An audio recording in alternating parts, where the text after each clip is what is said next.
Hi, welcome back to Waxing On. We're wrapping up Ozzy Osborne week, and I promised you kind of a special one today. And we have touched on this box set way back, a couple of years ago probably when we first looked at Ozzy. And it was a box set of Prince of Darkness. There we go. And I'm going to specifically focus on one disc from this. 4-disc set. Great compilation. Some stuff from his earlier albums on the first few discs, but it was disc 4 that I found a lot of fun and worth checking out for you. I wanted to recommend and talk about just for a few minutes today. Now, just going to double check some notes here. 2005 is when it came out, and disc 4 is basically cover songs. So up until now, we've looked at all the stuff that Ozzy's co-written, really been part of him. Now he's back doing cover songs. Now, if you remember way back a couple of weeks ago, Nancy Griffith's show, something totally different. And if you're a metal fan, you may never have watched that episode because there was a quote from Emmylou Harris. And I'm not going to try and get the quote exactly, but the gist of the quote was that songs live on by artists sharing them with different audiences, which means I may have a rock and roll song, but as a country artist, I'm sharing that with the country audience, and maybe they'll turn on to that music. Maybe they'll be made aware of something that they'd never heard of before because that wasn't the genre they usually listen to. Same way with Ozzy. He's doing some songs that might not be what the metal fans expect, but he's introducing those songs or bringing those songs into his fan base through his performance. And that's really what the cover songs are. A lot of fun when they take other artists and kind of make the song their own. And this one had a lot of great tunes on it. I'll just go through who we've got on here. Firstly, again, I don't have a lot of information on who is playing on this one. We've got, Mike Borden on drums, Jerry Cantrell on guitars, and Chris Wise on bass. Now, there are some guest artists, though.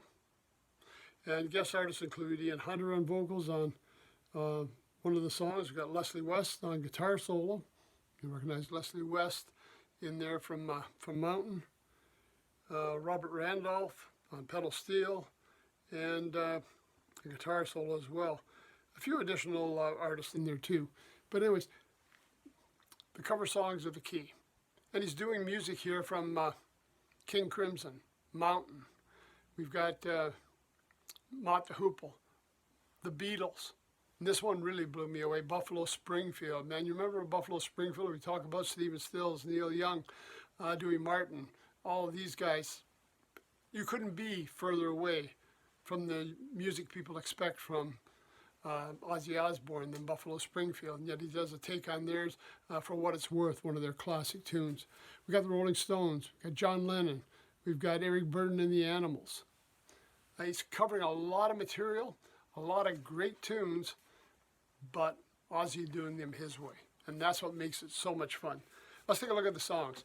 We start off with 20th Century Schizoid Man. So there we are with King Crimson. Mississippi Queen, Mountain. All the Young Dudes. Now, who did I say that was from? Mott the Hoople. Sorry. In My Life. John Lennon, Paul McCartney's great ballad. Again, not something you would associate with Ozzy, but certainly something that he does a great take on. A song called Fire, For What It's Worth, Stephen Stills. The Rolling Stones offering with Sympathy for the Devil. Yeah, that kind of fits in. You might expect that, right? That's in there. We've got Working Class Hero by John Lennon. Good Times, and that was Eric Burdon and the Animals. And then we wrap up with actually a song that involves some of his friends from Black Sabbath, Changes, and his daughter Kelly pitches in on that one too. A great booklet comes with the album. I mean, this one, I can't even tell you, there's just so many pages, so much stuff written about the different songs, the different albums that he's picked it from, lots of great rare photographs in there. There's just a lot of stuff. It was a great box set, so we start off with a lot of Ozzy's greatest hits.